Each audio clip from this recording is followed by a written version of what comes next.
Aku dikunci oleh suami dan ibu mertua di kamar ketika sakit parah.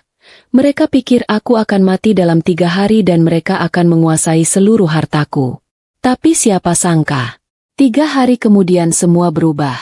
Sebelum kita mulai lebih lanjut, yuk, tekan tombol suka, serta tombol subscribe agar tidak ketinggalan kisah menarik lainnya. Dan jangan lupa absen asal kota Bapak Ibu di kolom komentar.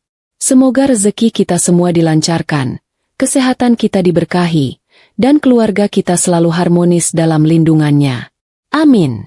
Aku tidak pernah menyangka, tempat yang seharusnya menjadi surga peristirahatan, kini menjadi neraka pribadi yang dingin dan sunyi.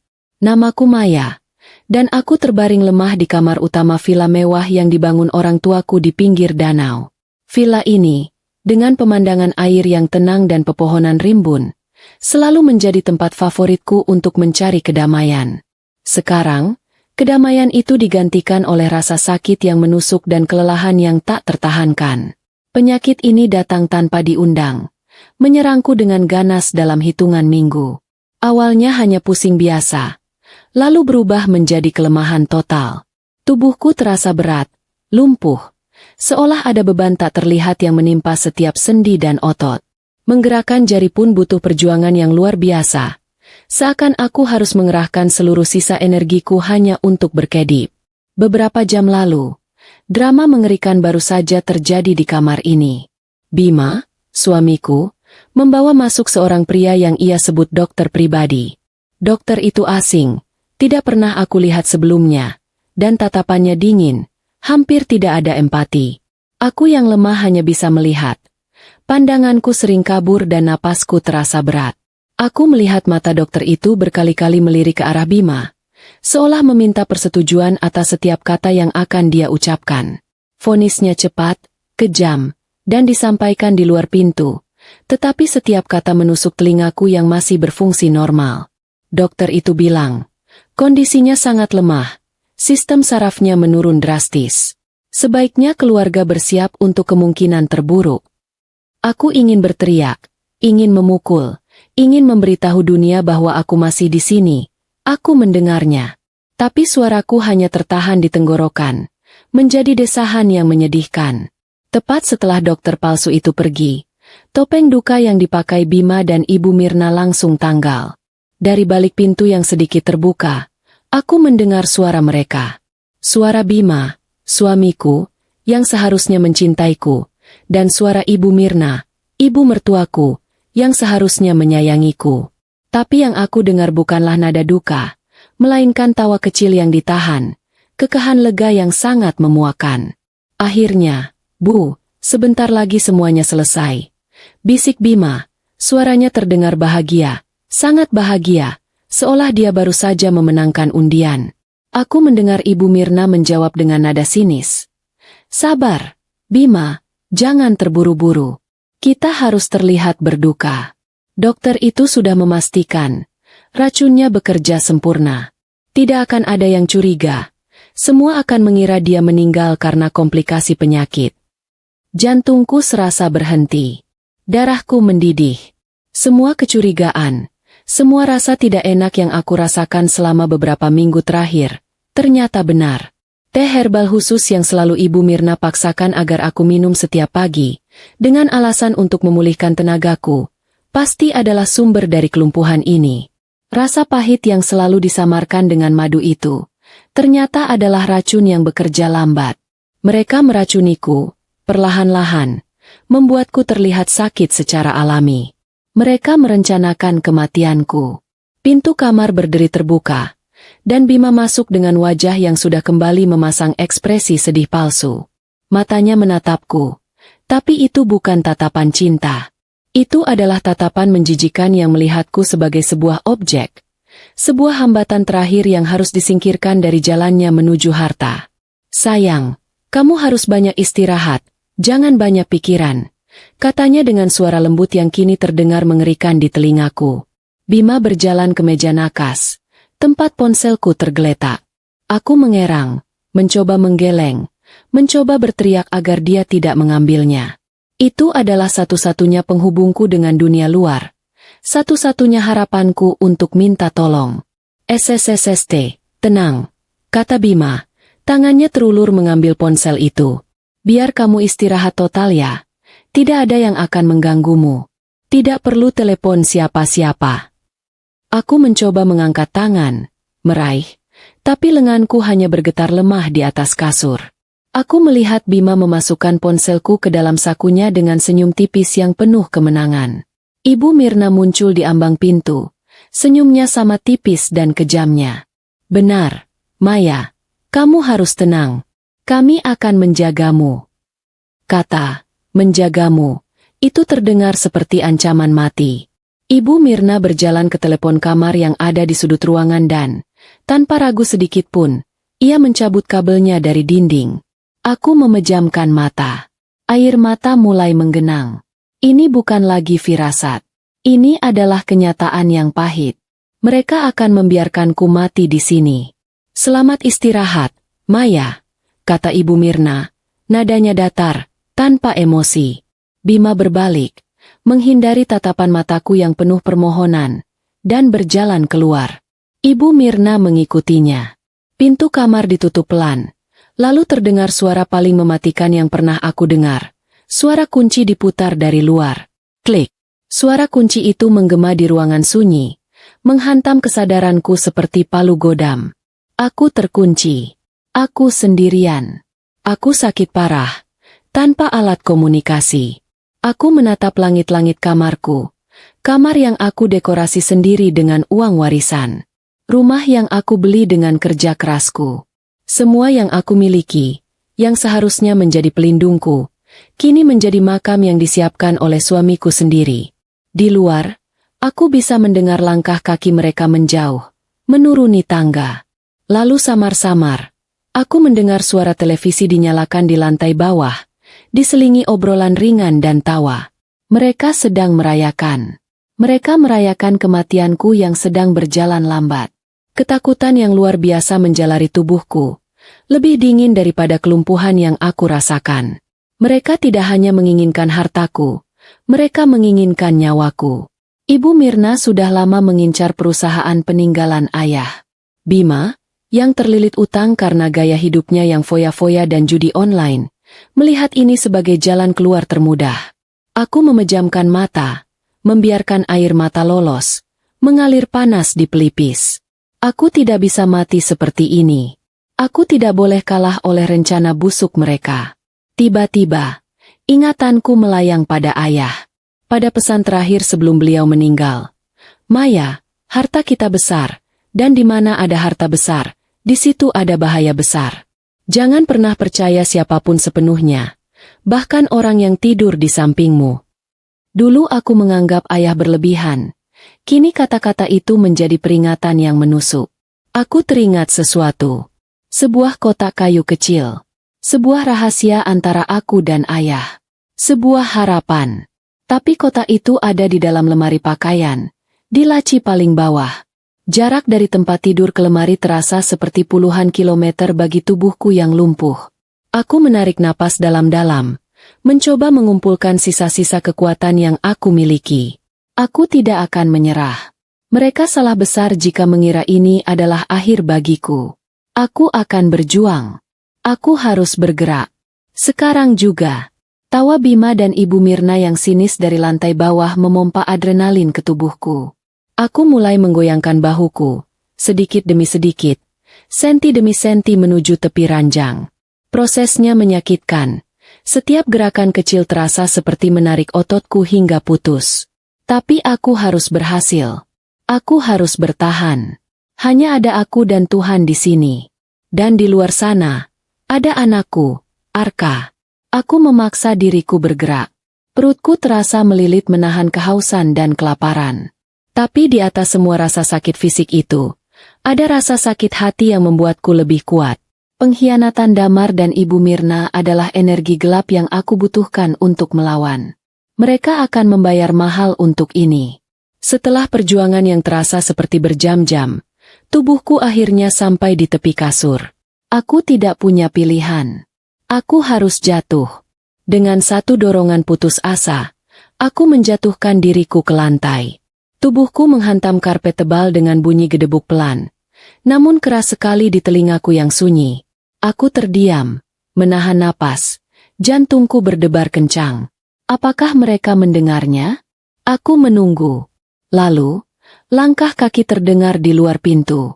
Jantungku serasa melompat ke tenggorokan. Ada suara apa itu? Terdengar suara Bima, cemas. Aku mendengar Ibu Mirna menjawab dengan nada dingin dan tanpa emosi. Paling dia jatuh dari kasur. Sudah, biarkan saja. Jangan dibuka pintunya. Bima, kita harus patuhi rencana 3 hari. Lebih cepat dia dehidrasi. Lebih baik. Langkah kaki itu menjauh. Aku menghela napas lega bercampur amarah yang membara. Jadi, mereka memberiku waktu 3 hari. Besok pagi, mereka akan datang untuk melihat jasadku. Aku tidak punya banyak waktu. Rasa sakit akibat jatuh tidak lagi aku hiraukan. Tujuanku adalah lemari pakaian besar di seberang ruangan. Jaraknya sekitar 5 meter. 5 meter itu adalah medan perang bagiku. Aku mulai merangkak. Bukan merangkak normal, tetapi menyeret tubuhku, menggunakan siku dan lututku yang nyaris tak bisa digerakkan. Lantai karpet yang lembut kini terasa seperti amplas kasar yang menggesek kulit. Setiap tarikan napas terasa perih. Keringat membasahi dahiku. Aku memfokuskan pandanganku pada gagang lemari yang berkilauan di bawah cahaya rembulan yang samar-samar menembus celah gorden tebal. Aku teringat lagi pada ayah. Ayahku adalah seorang pengusaha yang teliti dan selalu bersiap untuk skenario terburuk. Harta yang terlihat, rumah ini, perusahaan ini, itu hanya umpan. Maya, kata ayah dulu. Harta sesungguhnya dijaga oleh seseorang. Kotak itu akan membawamu padanya. Dia adalah orang kepercayaanku yang paling rahasia. Kata-kata itu memompa semangat ke tubuhku yang lemah. Aku merangkak lebih cepat, mengabaikan rasa sakit yang membakar di lengan dan kakiku. Setelah perjuangan yang terasa seperti selamanya, tanganku akhirnya menyentuh permukaan kayu yang dingin dari lemari pakaian. Aku berhasil. Tantangan berikutnya menanti. Laci paling bawah. Aku bersandar pada lemari, mencoba menarik gagang laci dengan jemariku yang kaku. Gagal. Jemariku tidak punya kekuatan. Aku tidak menangis. Aku terlalu marah untuk menangis. Aku mengubah posisi, membaringkan tubuhku telentang. Aku menyangkutkan kedua kakiku yang lemas ke gagang laci. Lalu, dengan menggunakan seluruh berat badanku dan sisa kekuatan otot perutku, aku menarik tubuhku ke belakang. Laci itu bergeser sedikit. Aku melakukannya lagi, dan lagi. Akhirnya, laci itu terbuka dengan suara decitan pelan. Di dalamnya, di balik tumpukan kain, ada kotak kayu berukir yang aku cari. Tanganku gemetar hebat saat meraihnya. Aku menarik kotak itu keluar dan meletakkannya di dadaku. Membuka kotak itu lebih mudah. Kuncinya hanya sebuah slot kecil. Mataku langsung tertuju pada isi kotak. Pertama, sebuah ponsel satelit model lama, tebal, dan berat. Kedua, sebuah botol kaca kecil berisi cairan bening, disegel rapat dengan lilin. Ketiga, secari kertas yang dilaminasi. Aku meraih kertas itu terlebih dahulu. Hanya ada satu nama dan satu rangkaian nomor telepon. Di bawahnya ada tulisan tangan ayahku. Jika kamu dalam bahaya besar, minum cairan ini, lalu hubungi nomor ini. Jangan percaya siapapun lagi. Cairan ini. Ayahku yang selalu paranoid akan diracun oleh pesaing bisnisnya, pasti sudah menyiapkan penawar ini. Aku tidak ragu. Dengan gigi dan jemariku yang gemetar, aku merobek segel lilin dan membuka tutup botol.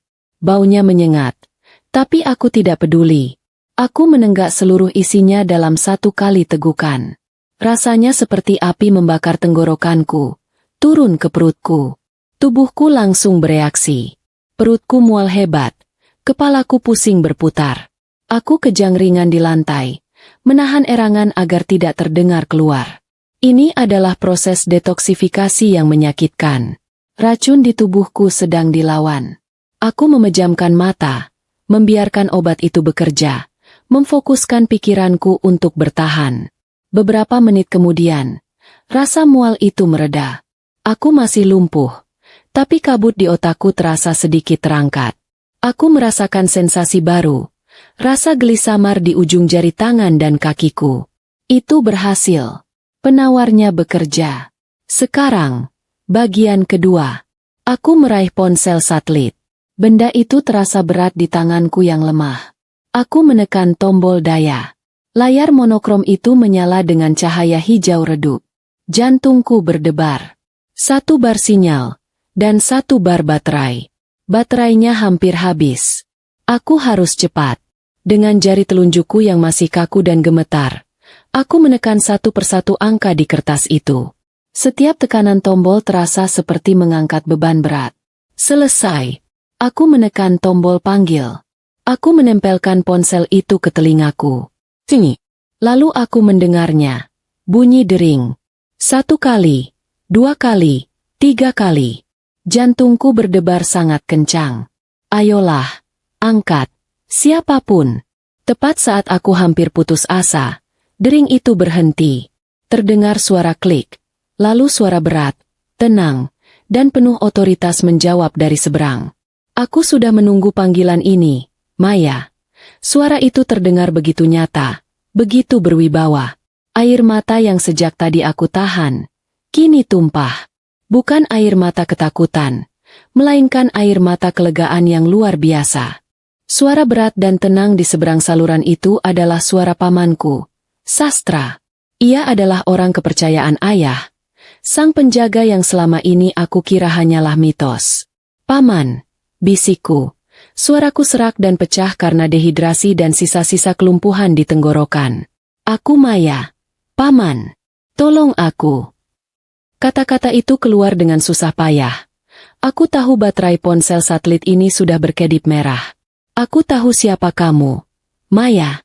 Aku tahu di mana kamu berada. Jawab Paman Sastra. Ketenangannya menular, menghentikan getaran panik di dadaku. Aku sudah mengawasi villa itu sejak ayahmu meninggal. Ayahmu sudah menyiapkan protokol ini. Dia curiga rekan bisnis atau bahkan suamimu akan mencoba mengambil alih aset. Tapi dia tidak menyangka Bima dan ibunya akan bertindak sejauh ini. Aku memaksakan kata-kataku keluar lagi. Mereka meracuniku. Paman. Ibu Mirna dengan teh herbalnya. Mereka pikir aku lumpuh total. Mereka mengunciku. Menunggu aku mati. Mereka bilang besok pagi. Aku tidak sanggup melanjutkan. Terdengar helaan napas berat dari Paman Sastra di seberang sana. Bukan helaan kaget, melainkan helaan seseorang yang dugaannya baru saja terkonfirmasi. Mereka lebih kejam dari yang aku bayangkan. Katanya, nadanya berubah dingin. Maya, dengarkan aku baik-baik. Kamu sudah meminum penawarnya? Bagus. Itu penawar kuat. Dalam beberapa jam ke depan, kekuatanmu akan pulih perlahan. Tapi ini bagian yang paling penting. Kamu tidak boleh menunjukkannya. Kamu mengerti? Kamu harus tetap berpura-pura lumpuh. Tetap berpura-pura sekarat. Aku mengerutkan kening. Rasa perih di tenggorokanku sedikit mereda. Digantikan sensasi hangat dari penawar yang mulai bekerja. Kenapa, Paman? Kenapa tidak datang sekarang? Dobrak pintunya. Protesku dalam hati. Tidak bisa, jawab Paman Sastra tegas. Jika kami mendobrak sekarang, mereka akan panik. Mereka akan berdalih kamu sakit parah. Mereka akan menghancurkan sisa racun. Kita tidak akan memberi mereka celah. Kita akan menangkap mereka saat mereka merasa paling menang. Kita akan menjebak mereka dengan keserakahan mereka sendiri. Rencana itu dingin, penuh perhitungan, dan brilian. Aku mengerti. Ini bukan hanya tentang menyelamatkan nyawaku. Ini tentang keadilan yang harus ditegakkan dengan bukti yang kuat. Mereka berencana menemukanmu besok pagi, mengira kamu sudah tidak bernyawa, lanjut Paman Sastra. Kita akan biarkan mereka menjalankan skenario itu. Tapi saat mereka membuka pintu, tim kami sudah ada di sana, menunggu di kamar sebelah. Apa yang harus aku lakukan? Bisikku. Berpura-pura. Jika kamu merasa sedikit lebih kuat, gunakan kekuatan itu untuk menyembunyikan semua barang bukti, kotak kayu, ponsel satelit ini, dan botol penawar yang sudah kosong. Setelah itu, kamu harus kembali ke posisi yang terlihat wajar, seperti orang yang jatuh dari ranjang. Jangan bersuara, jangan bergerak, apapun yang terjadi. Bertahanlah beberapa jam lagi. Demi ayahmu dan demi dirimu sendiri. Tepat saat Paman Sastra selesai berbicara, layar ponsel satelit itu berkedip sekali lagi, lalu mati total. Baterainya habis. Sambungan terputus. Keheningan di dalam kamar kembali menyergapku, tapi kali ini, keheningan itu tidak lagi menakutkan. Aku punya rencana. Aku punya harapan. Aku menarik napas dalam-dalam. Aku merasakan sesuatu yang luar biasa. Jari-jari kakiku bisa digerakkan. Bukan hanya geli-geli, tapi benar-benar bergerak atas perintah otakku. Kekuatan di lenganku juga kembali.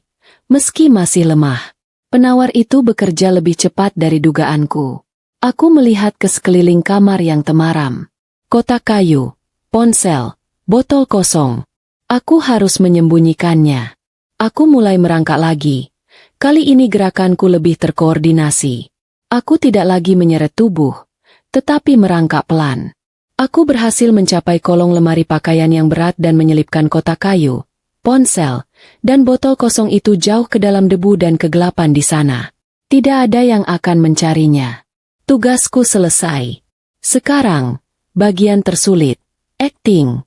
Aku merangkak kembali ke dekat ranjang, mengatur posisi tubuhku di atas karpet. Satu tangan terulur ke arah ranjang, seolah gagal meraih pegangan. Kepalaku miring, menghadap pintu. Aku mengatur napasku agar terdengar dangkal dan lemah. Aku sudah siap menjadi perangkap yang menunggu predatornya masuk. Di saat yang sama, jauh dari fokusku di dalam kamar, kebetulan besar sedang bergerak di luar villa. Arka, putra sematawayangku, baru saja tiba. Arka, si anak rantau yang jarang pulang, sengaja tidak memberi kabar. Niatnya murni, hanya ingin memberiku kejutan lucu. Dia membayangkan aku akan melonjak kaget melihatnya. Dia memarkir mobilnya beberapa kilometer dari villa dan berjalan masuk melalui jalan setapak tersembunyi. Jalur yang hanya kami berdua tahu. Arka selalu punya selera humor yang agak nakal, meski dia sudah dewasa dan bekerja mapan di luar kota. Kali ini, rencananya adalah menyelinap lewat jendela kamar tidur utama yang menghadap danau. Dia tahu aku suka membuka tirai lebar-lebar untuk menikmati pemandangan senja. Dia akan mengintip dan mengucapkan, "Siapa di sana?" Dengan suara seram, membuatku menjerit lucu. Diam-diam, Arka mencapai taman belakang villa. Pohon-pohon rimbun menyembunyikannya sempurna. Dia mendekat ke jendela kamarku. Jendela itu tertutup rapat, dan tirai tebalnya juga tertutup. Aneh, pikir Arka. Aku tidak pernah menutup tirai saat senja. Arka mendekatkan wajahnya ke celah tirai yang tidak rapat sempurna. Dia mengintip. Seketika, senyum jahil di wajahnya hilang. Ia tidak melihat aku duduk santai membaca buku. Ia melihat kekacauan yang mengerikan. Di lantai, tergeletak sosok seorang wanita. Itu aku. Wajahku pucat pasi, terbaring dalam posisi yang sangat tidak wajar, miring ke arah pintu. Arka bisa melihat air mataku yang sudah mengering di pelipis. Kamar itu gelap, pengap, dan sunyi. Detik berikutnya, Arka mendengar suara yang membuatnya merinding. Itu adalah suara Bima dan Ibu Mirna dari lantai bawah, terdengar samar-samar. Mereka tertawa. Lalu Bima berkata, "Sudah 3 hari, Bu. Besok pagi, kita bisa tenang dan jual villa ini. Jangan buru-buru, Bima. Setelah dia mati, kita harus pura-pura berduka dulu. Tapi yang pasti, perusahaan itu akan jadi milik kita." Timpal Ibu Mirna dengan nada girang yang menjijikan. Arka membeku di tempatnya. Otaknya berusaha mencerna pemandangan dan percakapan yang mustahil itu. Ibunya sakit, terbaring di lantai, dan suaminya sendiri merayakan kematiannya. Jendela kamar ibunya terkunci dari dalam, dan pintu terkunci dari luar. Ini bukan sakit biasa. Ini adalah jebakan. Insting anak laki-laki yang melindungi ibunya langsung mengambil alih. Arka tahu dia tidak bisa bertindak gegabah. Jika dia berteriak atau mendobrak pintu, Bima dan Mirna pasti akan panik dan mungkin menyakitiku. Dia harus bertindak diam-diam. Seperti hantu yang tak terlihat. Arka menjauh dari jendela tanpa suara. Kejutannya telah berubah menjadi misi penyelamatan paling berbahaya dalam hidupnya. Dia harus segera pergi. Tapi tidak ke kantor polisi terdekat. Bima punya kenalan di kepolisian setempat. Dia harus menghubungi seseorang yang berkuasa. Seseorang yang ayah selalu percayai di kota besar. Tiba-tiba, Arka teringat sebuah nama. Paman Sastra. Orang yang sama yang baru saja menutup telepon dengan ibunya. Ayah pernah memberitahu Arka, jika terjadi sesuatu pada ibu, hubungi Paman Sastra. Dia bayangan yang melindungi kita. Arka tahu nomor Paman Sastra dari buku alamat darurat di dompetnya. Arka segera berlari, tanpa suara, kembali ke mobilnya. Sambil menyetir menjauh, ia mengeluarkan ponselnya dan mencari kontak Paman Sastra. Dia tidak tahu bahwa ia adalah mata rantai kedua yang diaktifkan oleh rencana ayahnya. Dan dia tidak tahu bahwa di dalam villa, aku baru saja menyelesaikan adegan pertamaku, berpura-pura mati. Kami, ibu dan anak, sama-sama bergerak dalam bayangan, untuk tujuan yang sama. Tangan Arka mencengkeram kemudi mobil, dingin dan berkeringat, tetapi matanya fokus pada jalan. Semua rencana jahil untuk mengejutkan ibunya lenyap seketika, tergantikan oleh amarah yang membakar. Ibu dan anak, sama-sama diliputi amarah pada dua manusia serakah yang ada di villa itu. Arka tidak menangis. Ia terlalu marah untuk mengeluarkan air mata. Yang ia butuhkan hanyalah bertindak, cepat dan tepat, tanpa diketahui Bima dan Mirna. Dia tahu, melaporkan ke polisi lokal adalah bunuh diri. Bima, dengan koneksi utangnya yang rumit, pasti punya orang-orang yang bisa dibayar, bahkan di institusi penegak hukum setempat. Arka memacu mobilnya ke arah pusat kota, menuju satu-satunya kontak yang ayahku pernah sebut dengan nada penuh hormat dan rahasia, Paman Sastra. Sambil menyetir, Arka menghubungi nomor Paman Sastra. Telepon diangkat setelah dering ketiga. Ya. Suara Paman Sastra terdengar serak, khas orang yang baru bangun tidur, tetapi juga penuh kewaspadaan. Arka langsung menyambar, tanpa basa-basi perkenalan. Paman Sastra, ini Arka, putra Maya. Aku di villa sekarang, dan ibuku dalam bahaya besar. Arka menceritakan dengan cepat apa yang ia lihat. Ibuku terbaring di lantai, pintu terkunci, dan percakapan Bima Mirna tentang villa yang akan dijual. Arka menyadari Paman Sastra mendengarkan dengan penuh perhatian. Tidak ada pertanyaan, tidak ada kepanikan, hanya instruksi yang tajam. Aku tahu. Ibuku baru saja menghubungiku dengan ponsel satelit ayahmu. Jawab Paman Sastra. Suaranya kini sepenuhnya tajam. Ternyata ibu sudah duluan, pikir Arka. Ada rasa lega, ibunya masih berjuang, tetapi juga rasa khawatir yang semakin besar karena kini ia tahu betapa dekat ibuku dengan maut. Arka, dengarkan baik-baik. Rencanamu untuk tidak menghubungi polisi lokal sudah tepat. Kamu adalah kartu as tak terduga dalam rencana ini. Paman Sastra menjelaskan rencananya. Perangkap keserakahan. Kami tidak bisa mendobrak masuk. Kami harus membiarkan Bima dan Mirna menjalankan skenario mereka, dan menangkap mereka dengan bukti tak terbantahkan. Paman Sastra sedang dalam perjalanan ke kota besar, membawa tim yang lengkap, pengacara handal, ahli toksikologi, dan tim polisi bersih dari kesatuan khusus. Arka, kamu harus kembali ke villa, perintah Paman Sastra. Tapi jangan masuk. Kamu adalah mata dan telinga kami dari luar. Cepat, temukan gudang peralatan di dekat dermaga. Ayahmu menyimpan kotak peralatan darurat untuk anak-anaknya. Cari ransel hitam di sana. Di dalamnya ada alat komunikasi nirkabel dan kamera kecil. Kamu harus merekam setiap pergerakan Bima dan Mirna di sekitar kamar ibumu.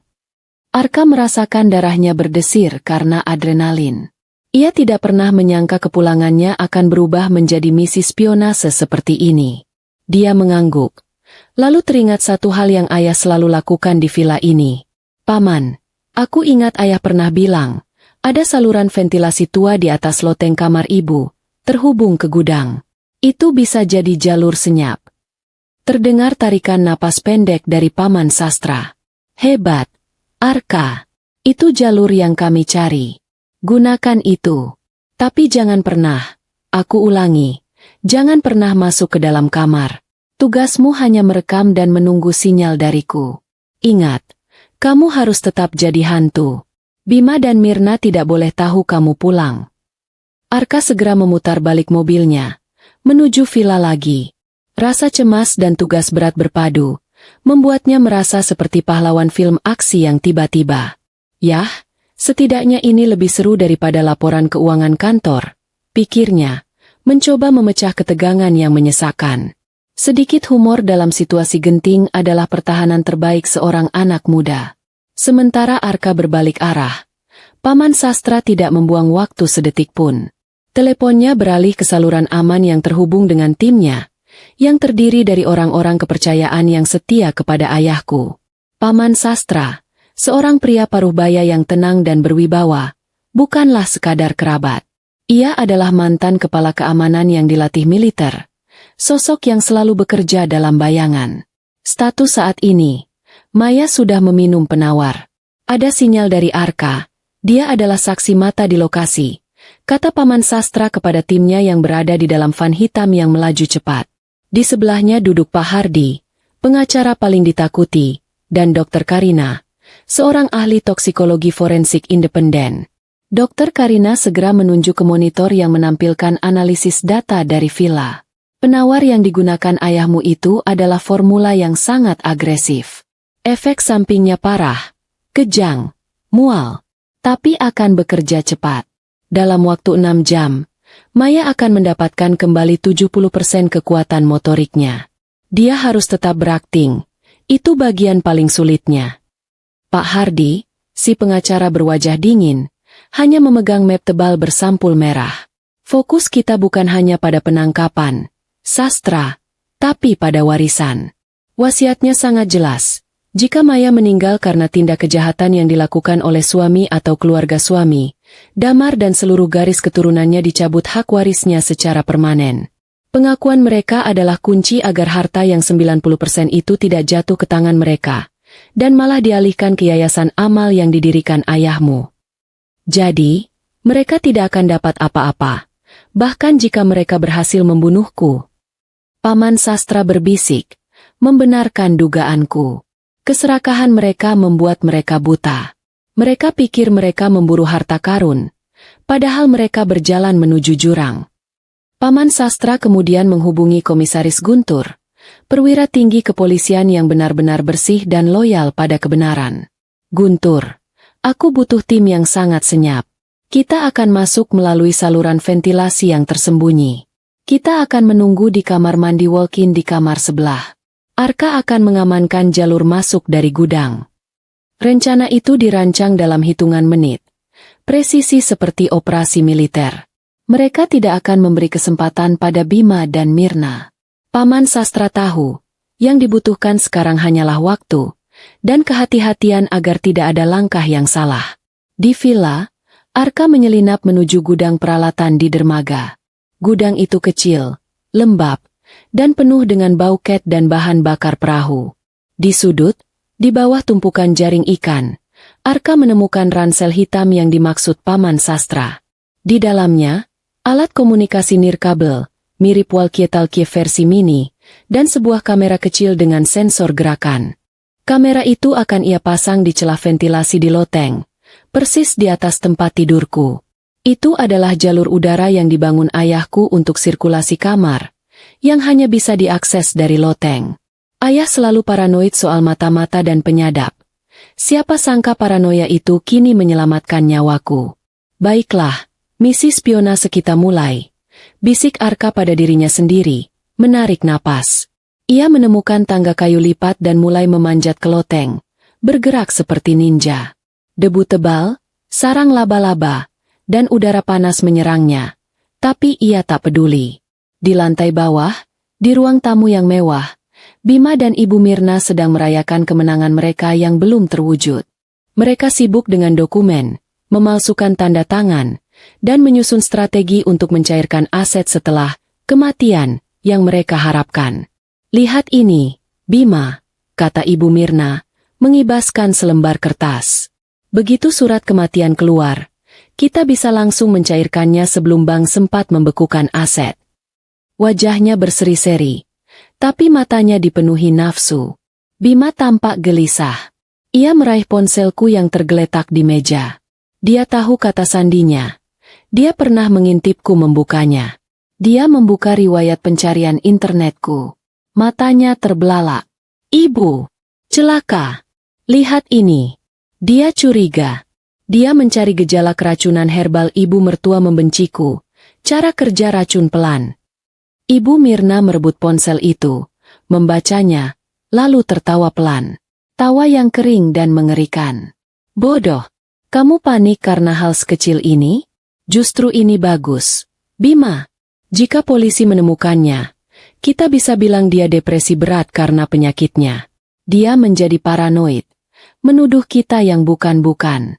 Kita bisa bilang dia mungkin bunuh diri karena putus asa. Jauh lebih baik. Tidak ada yang akan curiga pada kita yang sudah merawatnya dengan sabar. Logika kejam Ibu Mirna menenangkan Bima. Dia bersandar di sofa, menuang segelas air putih untuk dirinya sendiri. Jantungnya masih berdebar, tapi rasa serakah jauh lebih kuat daripada ketakutan. Saat Ibu Mirna sibuk menelepon kerabat jauh, berpura-pura menangis histeris tentang kondisiku yang kritis, Bima menyelinap ke balkon. Dia menelepon nomor lain. Halo, Luna sayang. Bisiknya pelan. Luna, kekasih gelapnya. Dengar, besok semuanya akan selesai seperti yang aku bilang. Dia akan pergi. Setelah itu, semua harta ini jadi milik kita. Kita bisa pergi dari sini, jauh dari ibuku yang cerewet itu. Arka, yang kini sudah berada di loteng, di atas saluran ventilasi, mendengar percakapan ini. Wajahnya mengeras. Bukan hanya pembunuh, tapi juga pengkhianat. Di bawah sana, Ibu Mirna, yang baru saja menutup teleponnya, mendengar setiap kata yang diucapkan putranya. Dia mendengar rencana Bima untuk kabur bersamanya. Ibu Mirna berdiri dalam bayangan ruang tamu. Wajahnya mengeras, tapi kemudian sebuah senyum tipis yang mematikan tersungging di bibirnya. Dia tidak marah. Dia hanya merasa geli. Bima berpikir dia pintar. Padahal Ibu Mirna sudah merencanakan pengkhianatan ini sejak lama. Begitu perusahaan jatuh ke tangannya, dia akan memastikan Bima dan Luna tidak akan pernah menikmati sepeser pun. Mereka adalah sepasang ular yang saling menunggu kesempatan untuk mematuk. Dan di atas, di dalam kegelapan loteng yang berdebu, Arka sedang merekam seluruh drama ini. Bukti yang lebih kuat dari yang Paman Sastra harapkan. Arka mengaktifkan kamera, memastikannya menangkap sudut pintu kamar yang terkunci dan balkon tempat Bima berbicara. Dia berbisik ke alat komunikasi nirkabelnya. Paman Sastra, aku di loteng. Saluran ventilasi aman. Rekaman sedang berjalan. Mereka sedang merencanakan pengkhianatan ganda. Paman Sastra menjawab dari dalam van hitam yang kini mulai mendekati area villa. Bagus. Arka. Kamu penyelamat ganda. Komisaris Guntur dan tim sedang berjalan di jalur setapak. Kita akan masuk dari pintu belakang dalam 30 menit. Tetap di sana. Jangan bergerak. Dan satu lagi, selamat datang kembali. Nak, ayahmu pasti bangga. Air mata Arka menetes, bukan karena sedih, tapi terharu oleh rasa bangga yang tidak disangka-sangka. Sambil menyeka matanya, ia bersiap untuk sesi rekam panjang, bertahan di loteng panas penuh debu demi ibunya. Di dalam kamar, aku kini bukan lagi mayat, melainkan perwujudan kesabaran dan kemarahan yang kudus. Aku berbaring kaku di lantai karpet yang dingin, menahan gejolak yang luar biasa di dalam tubuhku. Penawar racun ayahku bekerja dengan cara yang brutal. Rasanya tidak seperti disembuhkan, melainkan seperti dibakar dari dalam keluar. Dimulai dari sensasi geli yang menyakitkan di ujung jari tangan dan kaki, seolah ribuan jarum menusuk-nusuk serentak. Lalu, rasa geli itu menjalar menjadi kram otot yang hebat di betis dan lenganku. Tubuhku sempat kejang ringan beberapa kali, dan aku harus menggigit bibirku hingga berdarah agar tidak mengeluarkan erangan yang bisa didengar dari luar. Aku tahu, ini adalah tanda yang sangat baik, tanda kehidupan kembali. Saraf-sarafku yang tadinya tertidur oleh racun kini dipaksa bangun. Kelumpuhan itu perlahan mencair. Kabut di otakku lenyap total, digantikan kejernihan yang tajam dan dingin. Aku bisa menggerakkan kakiku, menekuk lututku, dan mengepalkan tangan. Aku bisa bergerak, merangkak, bahkan mungkin berdiri. Tapi aku tidak boleh melakukannya. Aku harus ingat pesan Paman Sastra, berpura-pura. Rasa sakit fisik itu tidak ada apa-apanya dibandingkan rasa sakit di hatiku yang disebabkan oleh pengkhianatan berlapis.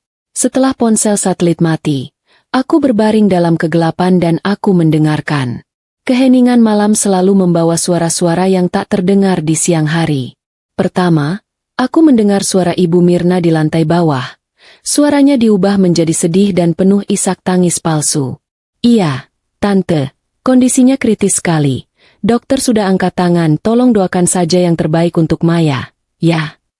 Aku mengenali nada itu. Nada yang sama digunakannya saat memanipulasi kerabat lain untuk meminjam uang atau mendapatkan simpati. Perutku mual oleh kemunafikan itu. Lalu, aku mendengar suara yang menghancurkan sisa-sisa hati terakhir. Suara Bima di balkon, berbisik mesra kepada selingkuhannya. "Luna, sabar, Luna sayang. Iya, besok pagi semuanya akan selesai.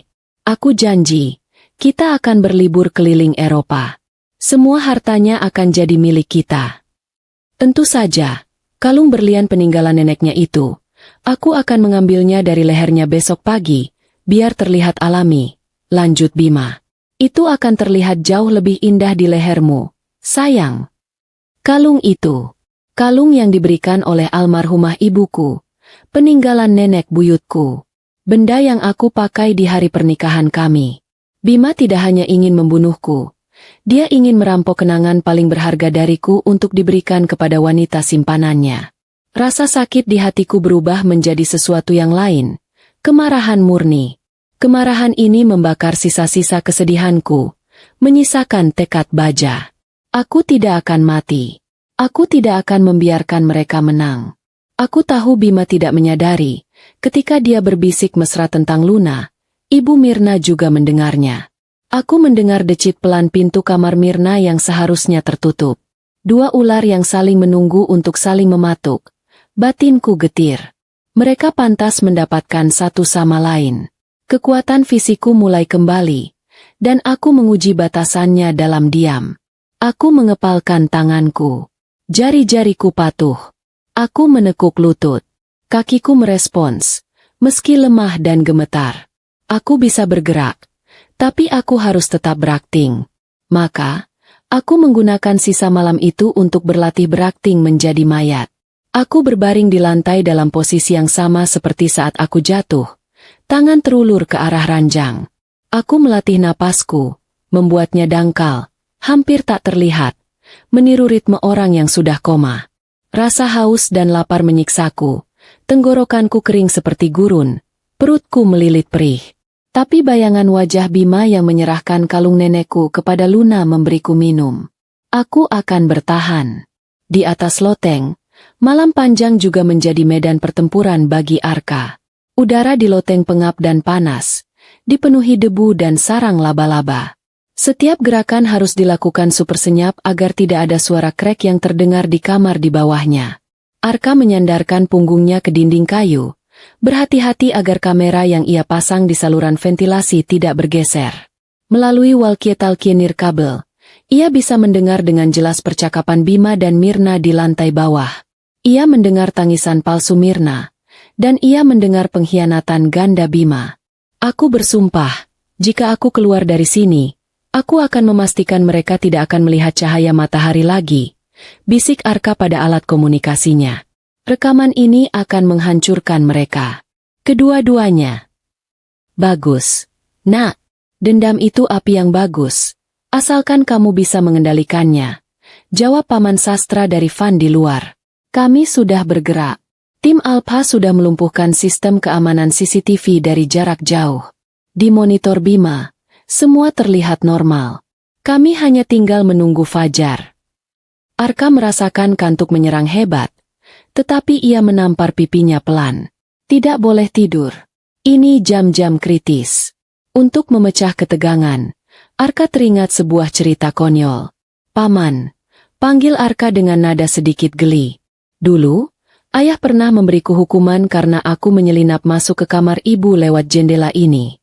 Dia memaksaku menghitung semua sarang laba-laba di loteng ini. Aku berani bertaruh. Ayah sengaja membuat jalur rahasia ini hanya agar dia punya alasan memberiku tugas menghitung laba-laba saat aku nakal." Terdengar tawa kecil dan kering dari Paman Sastra. "Tepat. Ayahmu itu memang punya selera humor yang aneh dalam hal keamanan. Dia tidak pernah membuang kesempatan untuk memberi pelajaran moral. Anggap saja sekarang kamu sedang menyelesaikan hitunganmu yang tertunda, Arka." Jeda humor singkat itu berhasil. Arka menarik napas dalam-dalam, mengendurkan bahunya. Ia kembali fokus pada tugasnya. Ia mengintip ke bawah melalui celah ventilasi. Aku masih terbaring kaku, tidak bergerak. Tapi Arka tahu, di bawah lapisan pura-pura mati itu, ibunya sedang berjuang. Waktu merayap lambat.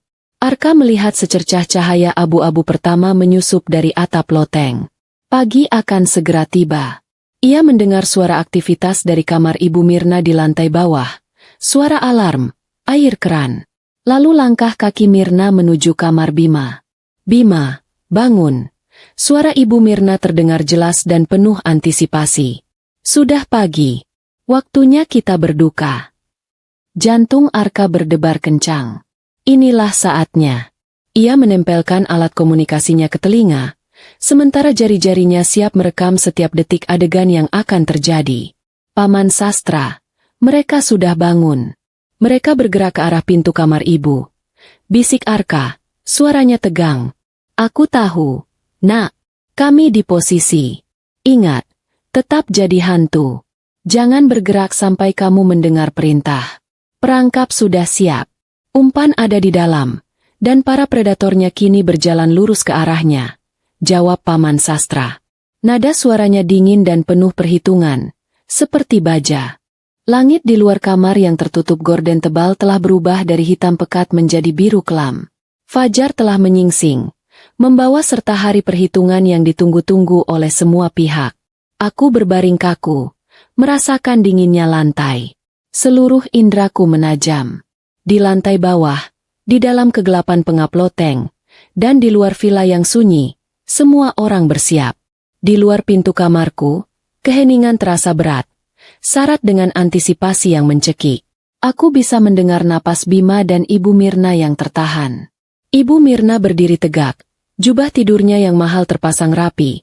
Wajahnya telah ia atur sedemikian rupa memancarkan kesedihan yang terkendali, sebuah topeng yang pasti sudah ia latih di depan cermin. Di sampingnya, Bima berdiri gelisah, wajahnya pucat.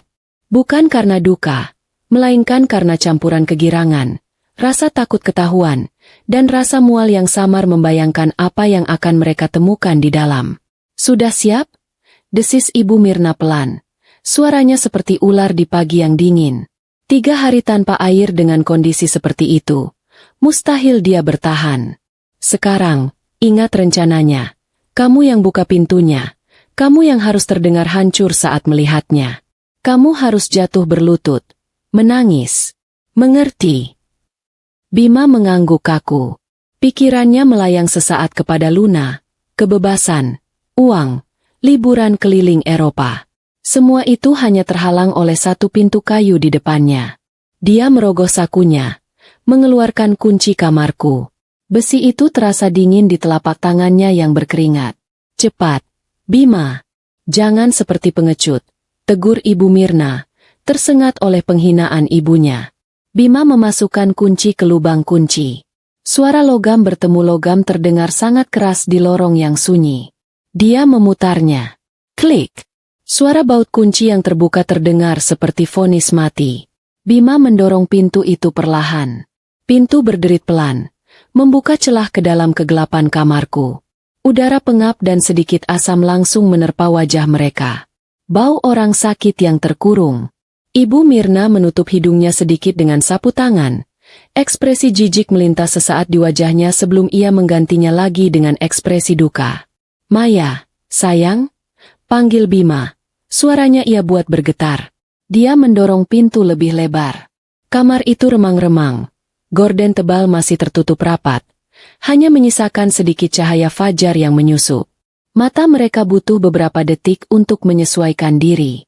Lalu, mereka melihatnya. Di lantai, di antara ranjang dan lemari pakaian, tergeletak sosokku. Aku tidak bergerak. Posisiku persis seperti yang didengar Bima 2 hari lalu saat aku jatuh. Tubuhku miring. Satu tangan terulur ke arah ranjang, seolah berusaha meraih pegangan namun gagal. Aku masih mengenakan pakaian rumah yang sama. Wajahku pucat pasi dalam keremangan. Aku tampak rapuh, kecil, dan mati. Kelegaan yang luar biasa membanjiri Bima. Selesai. Semuanya benar-benar sudah selesai.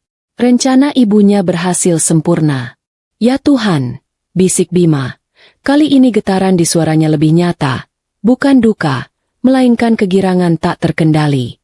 Ibu Mirna mengikutinya dari belakang. Matanya liar memindai ruangan. Dia melihat gelas air kosong di nakas. Kabel telepon yang masih tercabut sempurna. Tidak ada jejak perlawanan. Semuanya berjalan sesuai naskah.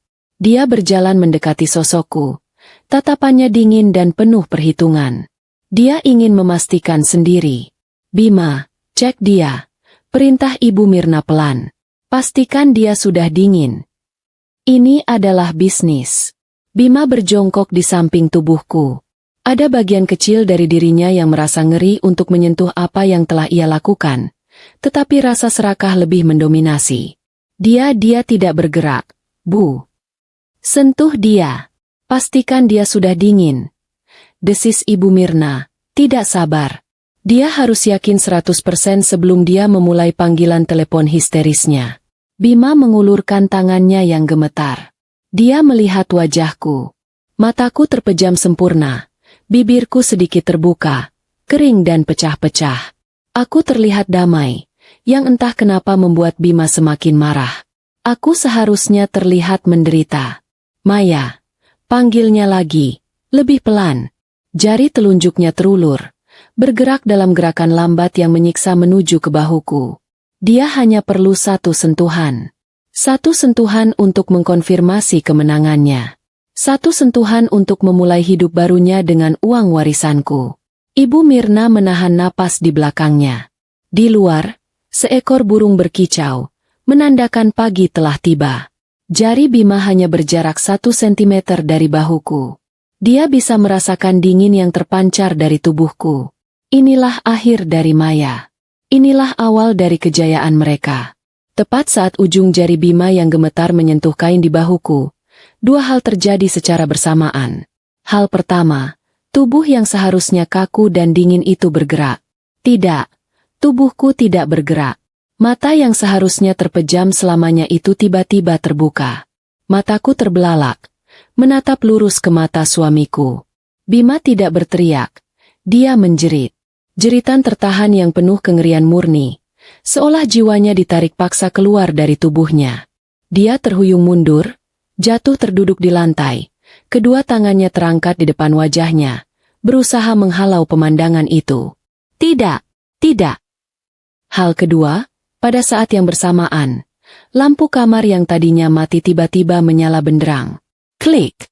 Cahaya terang dari lampu gantung kristal di langit-langit membanjiri ruangan, menyilaukan mata Bima dan Ibu Mirna yang sudah terbiasa gelap. Jeritan Bima akhirnya pecah. Hantu! Ibu! Dia hantu! Ibu Mirna membeku di tempat. Matanya melotot. Pupilnya mengecil karena cahaya yang tiba-tiba. Dia tidak melihat hantu. Dia melihat sesuatu yang jauh lebih menakutkan.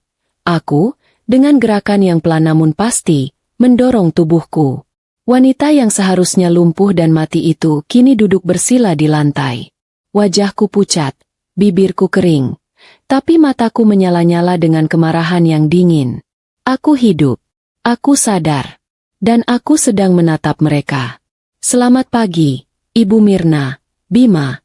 Sapa sebuah suara berat yang tenang. Bima dan Ibu Mirna berputar panik ke arah sumber suara. Jantung Ibu Mirna serasa berhenti berdetak. Mereka tidak sendirian. Kamar itu penuh orang. Keluar dari bayang-bayang di dekat pintu kamar mandi walk-in yang besar, Berdirilah Paman Sastra, tegap seperti gunung. Di sebelahnya berdiri Komisaris Guntur mengenakan seragam lengkapnya. Di dekat jendela, Pak Hardi sang pengacara memegang map dokumen. Dan di dekat pintu kamar, berdiri dua petugas polisi berseragam lainnya.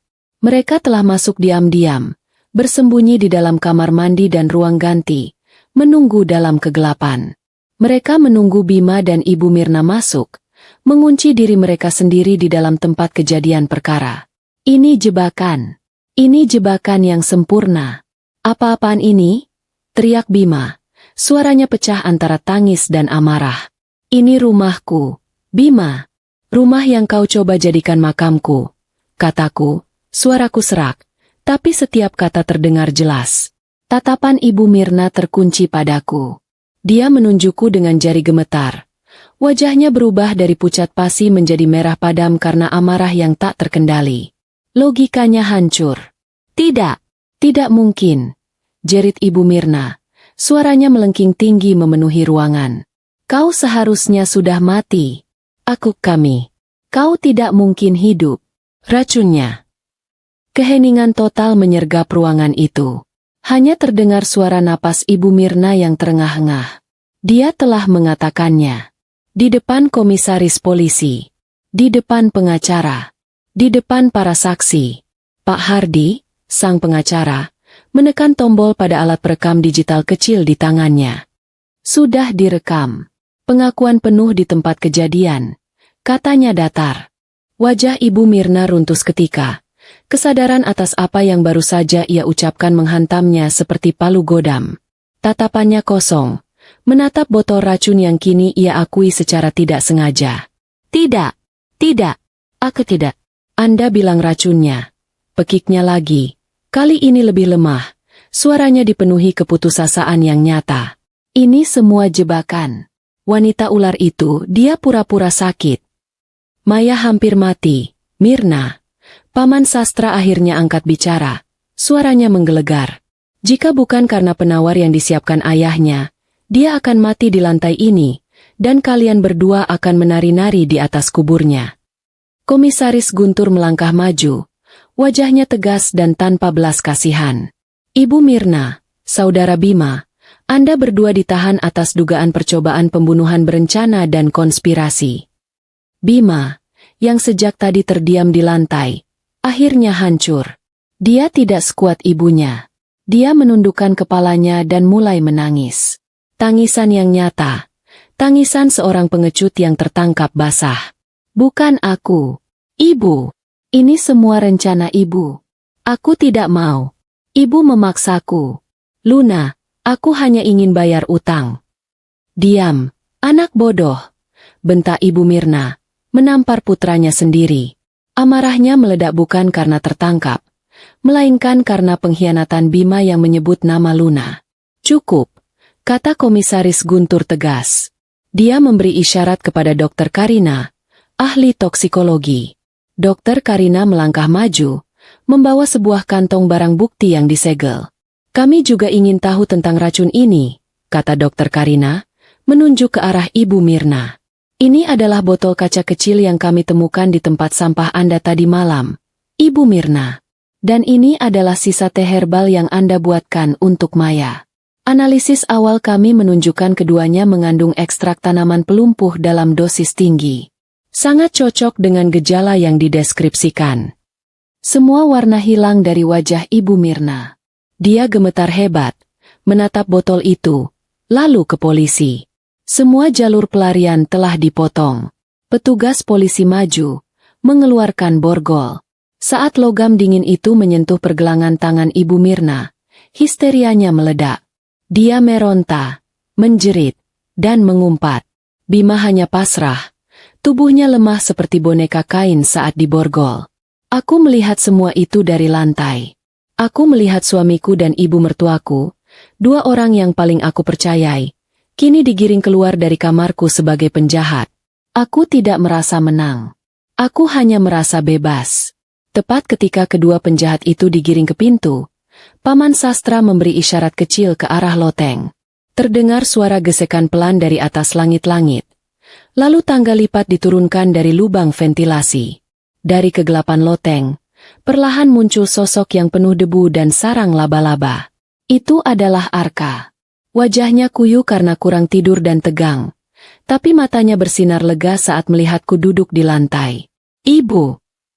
Arka langsung melompat turun, menerjang ke arahku. Dia berlutut, memelukku erat-erat. Pelukan itu hangat, nyata, dan penuh cinta yang selama ini aku rindukan. "Ibu baik-baik saja?" Aku lihat semuanya di jendela. Aku lihat dia mengunci ibu.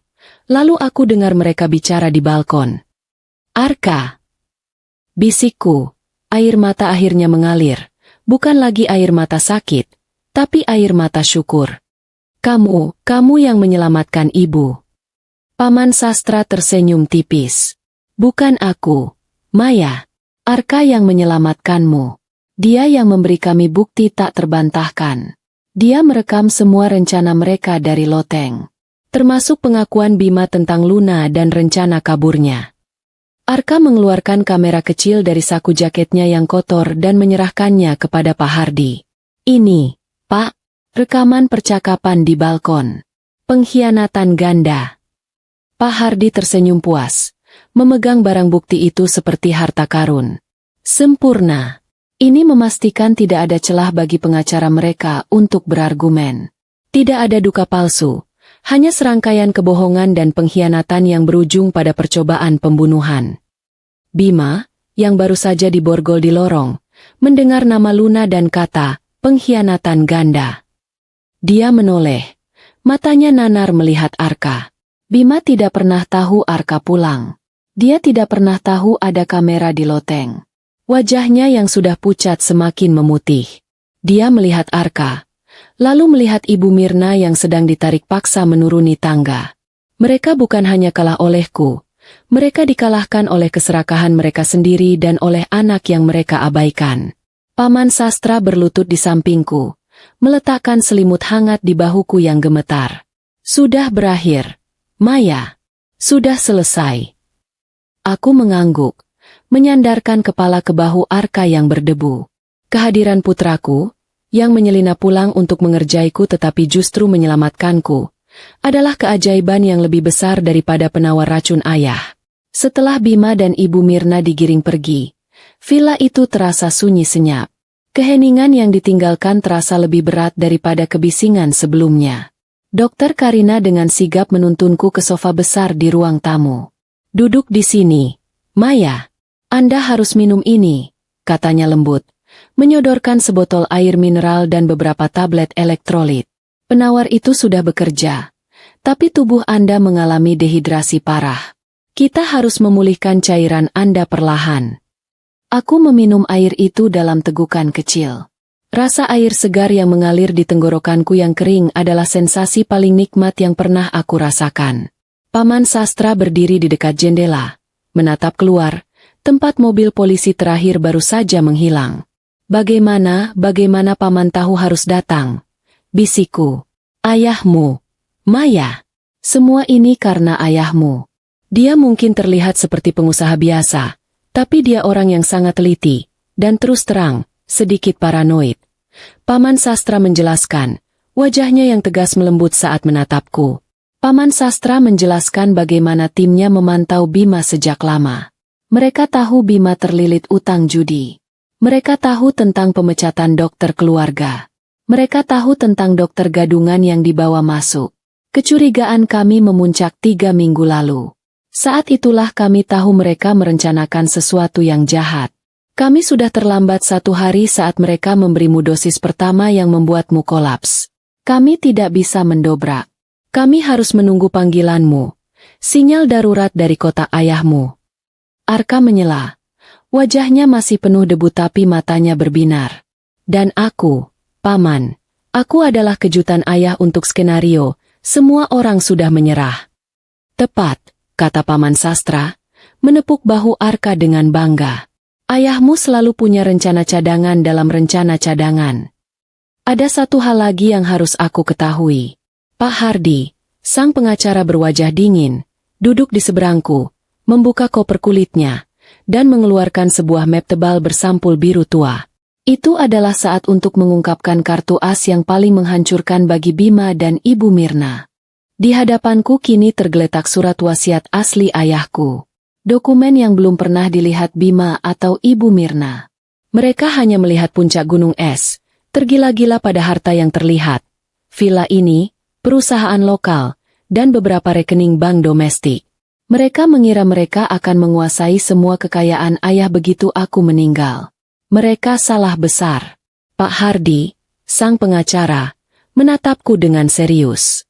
Mereka hanya melihat sekitar 10% dari total kekayaan ayahmu, Maya. Itu sengaja dibuat sebagai umpan. 90% kekayaan sesungguhnya tersimpan aman dalam dana perwalian internasional. Dana ini hanya bisa diakses olehmu, Maya, dan hanya olehmu, selama kamu hidup. Aku mendengarkan dengan napas tertahan. Otakku mulai memproses betapa piciknya rencana ayahku, dan betapa bodohnya Bima dan Ibu Mirna. Ayahku memang seorang ahli strategi. Lalu, Pak Hardi membacakan klausul yang paling menghancurkan, klausul keamanan yang disiapkan ayahku untuk skenario terburuk. Skenario A, kata Pak Hardi. Jika kamu meninggal dunia karena sebab alami, Bima sebagai suamimu hanya akan menerima tunjangan pensiun bulanan yang jumlahnya tetap. Cukup untuk hidup layak, tapi tidak cukup untuk bermewah-mewah. Tunjangan itu pun akan hangus jika dia menikah lagi dalam waktu 5 tahun setelah kematianmu. Bima akan gagal total, bahkan seandainya aku mati secara alami. Rencana Bima untuk foya-foya dengan Luna, bepergian keliling Eropa, akan pupus menjadi tunjangan bulanan yang harus dibagi. Aku hampir tertawa miris. Dan sekarang, skenario B, lanjut Pak Hardi, suaranya bertambah berat. Ini adalah bagian yang paling penting. Dalam hal Maya meninggal dunia karena sebab-sebab yang tidak wajar, atau jika terbukti adanya tindak kejahatan atau perlakuan buruk yang disengaja yang menyebabkan atau berkontribusi pada kematiannya yang dilakukan oleh suaminya, Bima, atau anggota keluarganya, termasuk Ibu Mirna. Pak Hardi berhenti sejenak, menatapku dengan tatapan yang penuh makna. Maka, seluruh warisan, baik yang 10% maupun yang 90%, akan secara otomatis dan tanpa kecuali dibekukan. Bima dan seluruh garis keturunan keluarganya akan dicabut hak warisnya secara permanen. Mereka tidak akan menerima 1 rupiah pun. Seluruh aset kemudian akan dialihkan sepenuhnya ke Yayasan Amal Global yang telah didirikan oleh almarhum ayahmu. Ruangan itu hening total. Ironi itu begitu menusuk. Begitu sempurna. Arka yang sedari tadi berdiri di sampingku, kini mengangguk-angguk kecil. Wajahnya dipenuhi rasa hormat pada kakeknya. Jadi, mereka merencanakan kejahatan keji, mempertaruhkan nyawa ibu, hanya untuk memastikan mereka tidak mendapat apa-apa. Bisik Arka. Tepat, nak. Paman Sastra mengangguk. Matanya berkaca-kaca bangga pada mendiang ayahku. Ayahmu tahu. Maya. Dia tahu keserakahan adalah motivasi terbesar mereka. Jadi, dia menggunakan keserakahan itu sebagai senjata untuk melawan mereka. Dengan mencoba merebut segalanya secara paksa, mereka justru memastikan bahwa mereka tidak akan mendapatkan apa-apa. Aku menutup mulutku dengan tangan. Seluruh rencana jahat Ibu Mirna dan Bima adalah sebuah kegilaan yang sia-sia. Mereka telah bekerja keras, merencanakan kejahatan keji, hanya untuk menghancurkan diri mereka sendiri. Mereka pikir mereka sedang memburu harta karun, padahal mereka berjalan lurus menuju jurang kemiskinan dan penjara. Paman Sastra tersenyum, melihat ekspresi terkejutku. Ayahmu adalah orang yang unik. Dia sering bergumam, aku harus membuat harta ini menjadi racun bagi orang jahat. Kami selalu mengira dia bercanda. Ternyata dia serius. Aku tertawa kecil, tawa yang bercampur dengan air mata syukur. Ayahku telah merencanakan keselamatanku dari balik kubur. Dia dilindungi oleh cinta yang tak terlihat dan kepintaran yang tak tertandingi. Aku menatap foto ayahku yang tersenyum di dinding seberang. Terima kasih, Ayah, bisikku.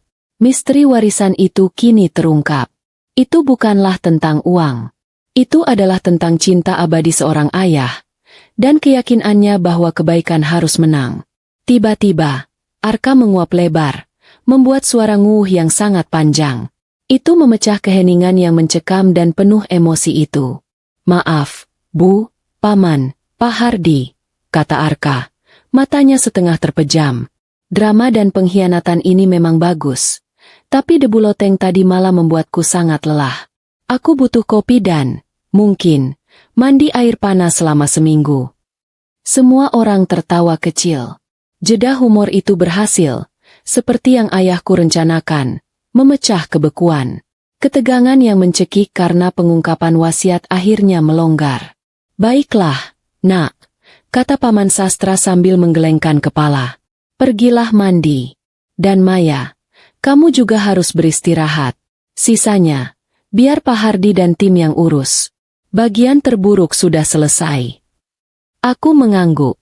Rasa lelah yang luar biasa kini menyerang. Aku dipeluk oleh Arka, didukung oleh Paman Sastra. Lantai keramik yang dingin terasa di telapak kakiku saat aku berjalan perlahan, keluar dari ruang tamu yang telah menjadi arena pengadilan yang hening.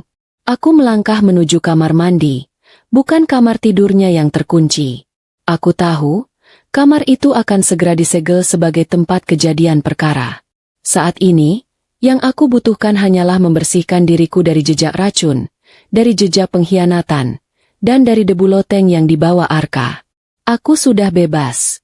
Tubuhku mungkin masih lemah, tapi jiwaku kuat dan bersih. Dan di penjara, Bima dan Ibu Mirna pasti baru menyadari, mereka telah membunuh diri mereka sendiri, bukan aku. 6 bulan berlalu dengan cepat, mengikis kengerian di villa dan menggantinya dengan arsip memori yang menyakitkan. Sejak hari penangkapan itu, segalanya berjalan sangat cepat dan bersih, persis seperti yang direncanakan oleh Paman Sastra dan Pak Hardi. Kejahatan Bima dan Ibu Mirna terlalu terang benderang, buktinya terlalu padat. Paman Sastra memastikan tidak ada celah bagi mereka untuk berkelit. Begitu Bima dan Ibu Mirna dibawa ke tahanan, tim Pak Hardi segera melayangkan gugatan perdata untuk pembekuan aset berdasarkan wasiat. Mereka juga bekerja sama dengan Komisaris Guntur untuk memastikan berkas pidana percobaan pembunuhan terencana segera dilimpahkan ke kejaksaan. Di kamar hotel sederhana yang menjadi tempat istirahatku, aku menghabiskan waktu pemulihan.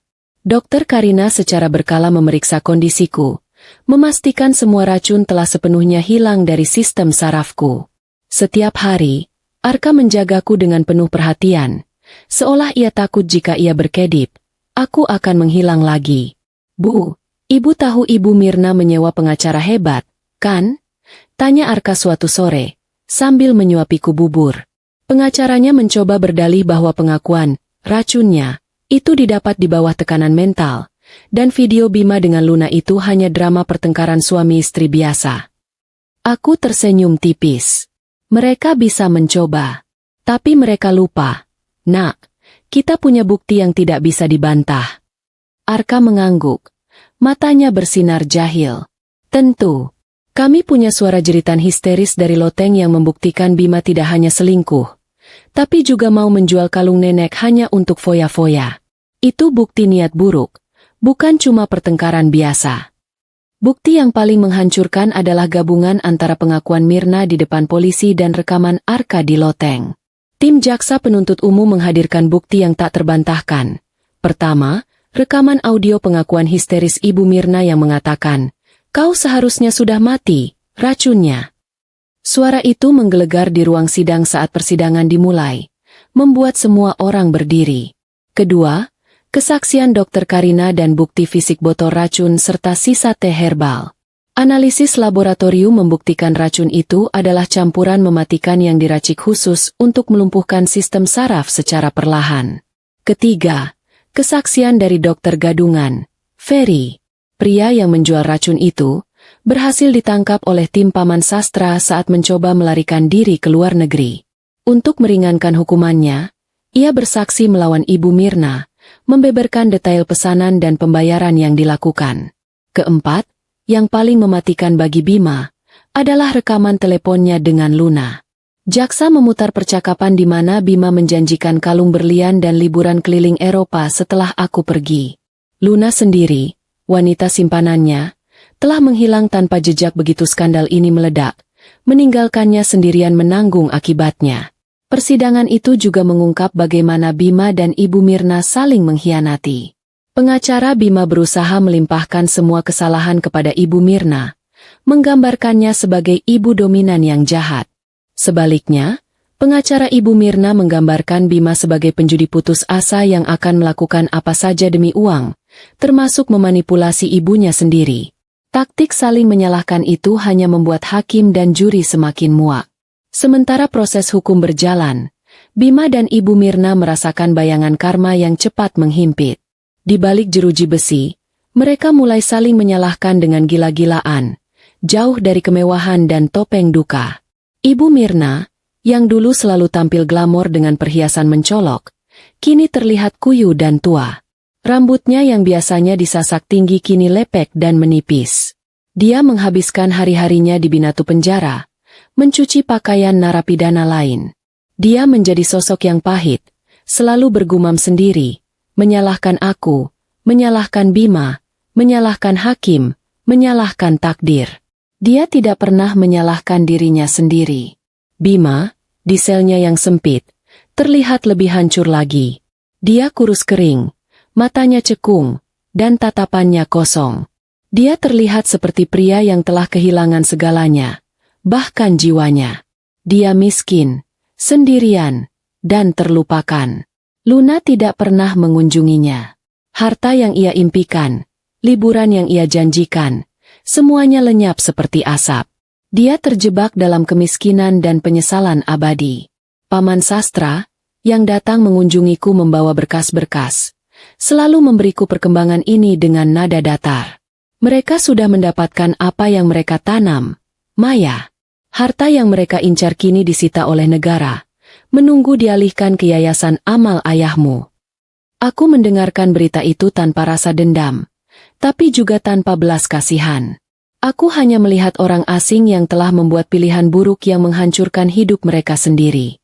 Pengkhianatan itu telah membakarku hingga habis, tapi seperti api, itu tidak menghancurkanku. Itu menempa ulang diriku menjadi baja yang lebih kuat, lebih bijak, dan lebih bersinar. Paman Sastra menunjukkan kepadaku foto Bima di tahanan. Wajahnya penuh janggut tipis dan matanya memohon. Dia meminta untuk menemuimu, Maya, untuk meminta maaf. Aku menggeleng pelan. Tidak perlu, Paman. Permintaannya bukan lagi untukku. Dia harus meminta maaf kepada dirinya sendiri karena memilih keserakahan daripada cinta. Dan dia harus meminta maaf kepada ayahku karena meremehkan kepintarannya. Kini, tibalah hari putusan. Ruangan sidang pengadilan negeri penuh sesak. Kisah seorang istri salehah yang dikhianati oleh suami dan ibu mertuanya demi harta telah menjadi berita utama selama berbulan-bulan. Aku duduk di barisan depan, diapit oleh Paman Sastra dan Arka, yang kini mengenakan pakaian rapi, siap menyaksikan akhir dari drama ini. Ruangan sidang pengadilan negeri sunyi senyap, dipenuhi ketegangan yang menyesakkan. Semua mata tertuju pada meja hakim. Aku duduk di barisan depan, menggenggam tangan Arka erat-erat. Di seberang ruangan, di kursi pesakitan, duduk Bima dan Ibu Mirna. Penampilan mereka adalah cerminan dari karma itu sendiri. Ibu Mirna terlihat kuyu, matanya dipenuhi kebencian, sementara Bima tampak hancur, tubuhnya ringkih dan tak bertenaga. Terdengar suara hakim ketua, berat dan tegas. Setelah menimbang seluruh bukti, kesaksian para saksi, dan pengakuan tak sengaja terdakwa di tempat kejadian perkara, hakim membacakan putusan. Majelis hakim memutuskan bahwa kedua terdakwa, Bima dan Mirna, terbukti secara sah dan meyakinkan bersalah melakukan tindak pidana percobaan pembunuhan berencana dan konspirasi. Bima langsung terkulai lemas, seolah seluruh tulangnya dicabut. Ibu Mirna menegang, matanya membelalak, masih tidak percaya bahwa rencana yang ia susun dengan cermat bisa gagal total. Tindakan kedua terdakwa, lanjut hakim, bukan hanya kejahatan hukum, tapi juga kejahatan moral yang keji. Mereka mengkhianati ikatan suci pernikahan dan hubungan keluarga demi keserakahan akan harta. Mereka melakukannya dengan cara yang dingin, licik, dan tidak berperi kemanusiaan, membiarkan korban menderita secara perlahan. Hakim mengangkat palu. Suaranya menggelegar saat ia menjatuhkan hukuman. Majelis hakim menjatuhkan hukuman kepada kedua terdakwa dengan pidana penjara seumur hidup. Satu ketukan palu. Selesai. Histeria Ibu Mirna meledak seketika. Tidak. Hakim. Tidak adil. Maya. Ini semua salahmu. Dasar wanita ular. Kau akan membusuk di neraka. Dia meronta-ronta saat petugas menariknya paksa keluar dari ruang sidang. Wajahnya bengis. Dipenuhi amarah yang tidak akan pernah padam. Bima tidak berteriak. Dia hanya menangis tanpa suara. Tubuhnya gemetar hebat. Dia menatapku. Tatapannya penuh penyesalan yang terlambat. Memohon pengampunan yang tak mungkin lagi diberikan. Air mata mengalir deras di wajahnya yang kotor. Aku menatapnya balik. Tidak ada kebencian di mataku. Tapi juga tidak ada belas kasihan. Aku hanya melihat orang asing yang telah mengambil pilihan fatal. Pengkhianatan itu telah memutus semua ikatan. Bahkan ikatan emosional untuk merasa sedih atas nasibnya. Kenapa kau tidak mati saja, Maya? Bisik Bima, suaranya parau, sebelum petugas memborgolnya dan membawanya pergi. Karena aku punya alasan untuk hidup. Jawabku dalam hati. Alasan itu adalah ayahku, Paman Sastra, dan Arka yang duduk di sampingku. Arka segera memelukku erat-erat. Sudah, Bu. Sudah selesai. Mereka pergi. Mereka tidak akan menyentuh ibu lagi. Aku menarik napas dalam-dalam. Beban terberat dalam hidupku akhirnya terangkat. Keadilan telah ditegakkan. Karma telah terbayar lunas. Kami berjalan keluar dari gedung pengadilan. Cahaya matahari sore menerpa wajahku. Aku bebas. Arka membukakan pintu mobil untukku. Tangannya tak pernah lepas dari lenganku. Bu, kau lihat wajah Bima tadi? Dia benar-benar hancur. Kata Arka, mengemudi perlahan. Tapi yang lucu adalah, wajah Ibu Mirna saat dia menyadari dia harus berbagi sel dengan orang yang tidak mengenakan pakaian desainer. Aku yakin itu adalah neraka yang sesungguhnya baginya. Aku tertawa kecil. Humor ringan Arka selalu berhasil mengembalikan fokusku pada hal-hal yang benar. Kau benar, Nak. Bagi Ibu Mirna, kehilangan status lebih menyakitkan daripada kehilangan kebebasan. Aku punya kejutan lain untuk Ibu, kata Arka, tersenyum misterius. Malam itu, Paman Sastra, Pak Hardi, Arka, dan aku berkumpul di sebuah restoran tenang. Bukan untuk merayakan, tapi untuk mengakhiri urusan. Semua proses perdata selesai, Maya, kata Pak Hardi, menyerahkan sebuah map tipis. Berdasarkan wasiat ayahmu, seluruh aset yang Bima dan Ibu Mirna incar telah dicabut hak warisnya secara permanen. Semua telah dialihkan ke dalam dana perwalian dan yayasan amal global yang akan kamu pimpin. Villa di danau itu telah terjual. Uangnya masuk ke yayasan. Aku mengangguk. Aku tidak ingin villa itu lagi. Tempat itu terlalu banyak menyimpan kenangan buruk. Dan kejutan dari Arka. Paman Sastra menyikut Arka. Arka mengeluarkan sebuah kotak kecil berbalut bludru biru. Aku pergi ke tukang emas langganan ayah. Kalung berlian peninggalan nenek, yang Bima janji akan dia berikan kepada wanita itu. Aku ambil dari ruang barang bukti. Sudah dibersihkan. Aku yakin ibu harus memakainya. Tapi bukan untuk pernikahan. Aku membuka kotak itu. Kalung berlian indah yang sama. Kalung itu berkilau, memancarkan cahaya yang dingin namun murni. Aku ingin ibu memakainya saat kita meresmikan yayasan nanti, kata Arka. Sebagai pengingat bahwa harta dan kemewahan sejati adalah kebaikan, bukan keserakahan.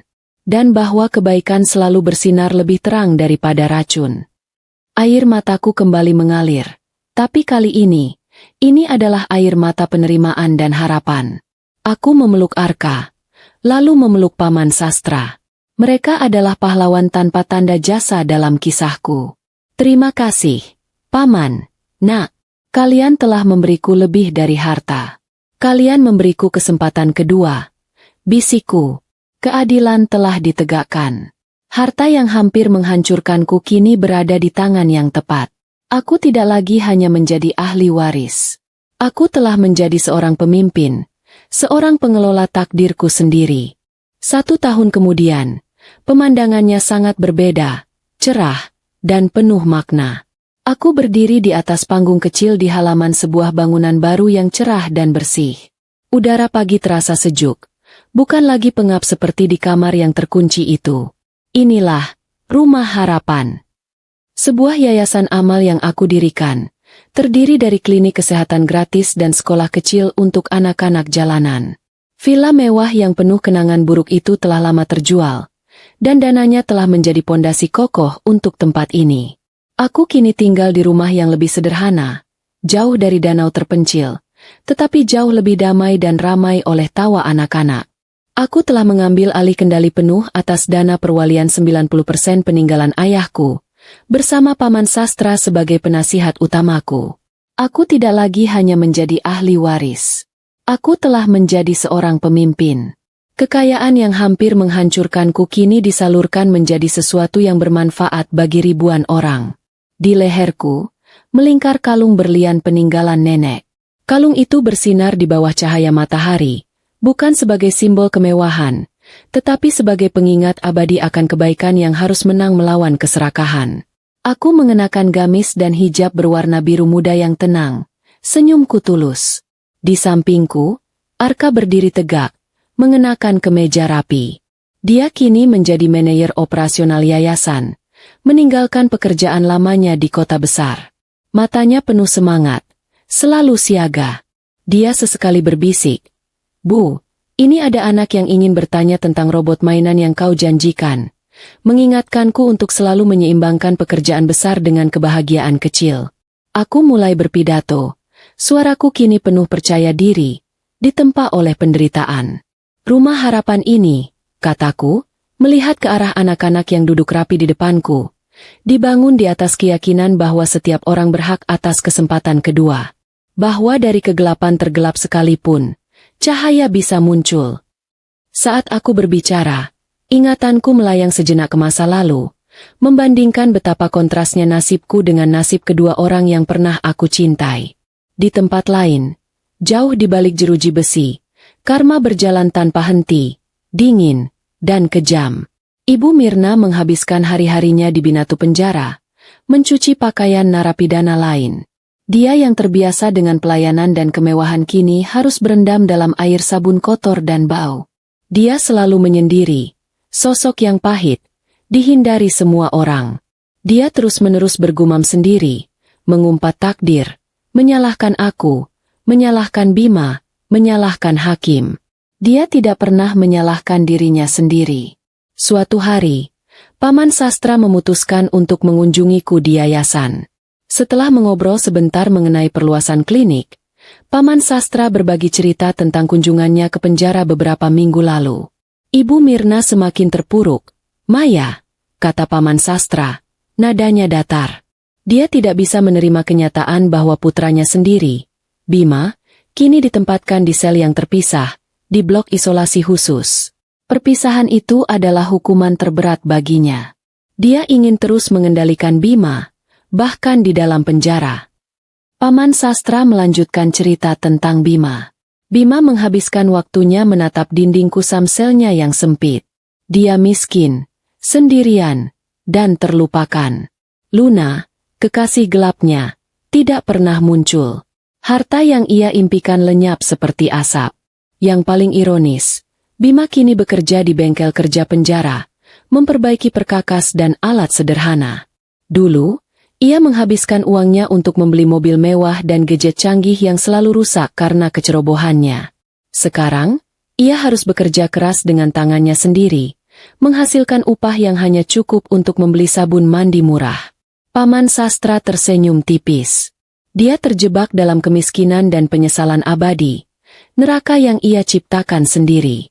Dia kini menjadi orang yang paling dia benci, orang yang harus bekerja keras, tidak punya uang, dan tidak ada yang memanjakannya. "Apakah dia masih menyebut namaku?" tanyaku. "Ya," jawab Paman Sastra, "tapi bukan dengan amarah, dengan penyesalan." Dia hanya berkata, "Seandainya aku tidak mendengar ibu, seandainya aku tidak serakah, Aku masih bisa melihat Maya meskipun tanpa harta besarnya itu. Aku menelan ludah. Itu adalah penyesalan yang terlambat. Namun, mendengar Bima akhirnya menyalahkan ibunya daripada aku, menunjukkan bahwa ia mulai melihat kebenaran, meskipun terlambat. Aku mengakhiri pidatoku di Rumah Harapan di tengah tepuk tangan meriah. Anak-anak berlarian riang. Para sukarelawan tersenyum bahagia. Aku turun dari panggung. Arka sudah menungguku. Bu, hari ini adalah hari yang baik, kata Arka. Matanya penuh kehangatan. Sangat baik, nak, jawabku.